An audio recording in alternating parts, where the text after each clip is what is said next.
Hi friends, welcome to SudhaSri kitchen. இப்போ நீங்க பார்த்துட்டு இருக்கிறது புதினா மல்லி சட்னி. ரொம்ப ஈஸியா டேஸ்டியா டக்குன்னு செய்யலாத புதினாவும் மல்லி மட்டும் இருந்தா போதும்.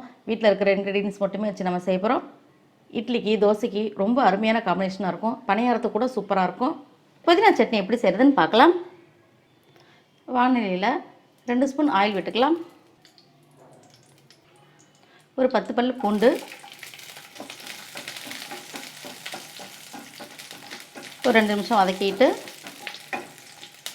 2 இன்ச்சுக்கு இஞ்சி குட்டி குட்டியாக கட் பண்ணி வச்சுருக்கேன், அதையும் சேர்த்துக்கலாம்.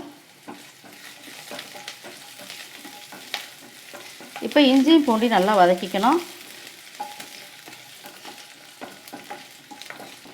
பூண்டு இஞ்சியும் நல்லா வதங்கின பிறகு 2 கைப்பிடி அளவு புதினா,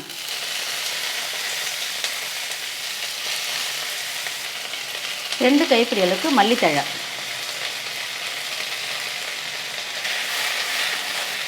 மல்லித்தழையும் புதினாவையும் நல்லா நம்ம வதக்கி விட்டுக்கலாம்.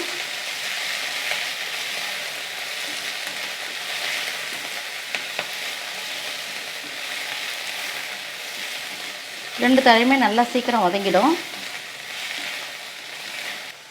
அடுத்தது பச்சை மிளகாய் 5, நெல்லிக்காய் அளவு புளி, இப்போ தேவையான அளவுக்கு உப்பு சேர்த்துக்கலாம்.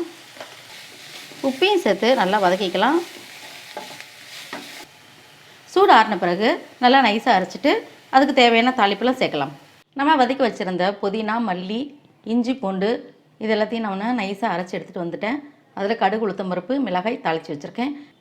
நம்மளுடைய அட்டகாசமான புதினா மல்லி சட்னி ரெடி. உங்களுக்கு இந்த புதினா மல்லி சட்னி பிடிச்சிருந்துச்சுன்னா சுதாஸ்ரீ கிச்சனுக்கு சப்ஸ்கிரைப் பண்ணுங்கள், ஃப்ரெண்ட்ஸ் அண்ட் ரிலேட்டிவ்க்கு ஷேர் பண்ணுங்கள், லைக் பண்ணுங்கள், கமெண்ட் பண்ணுங்கள்.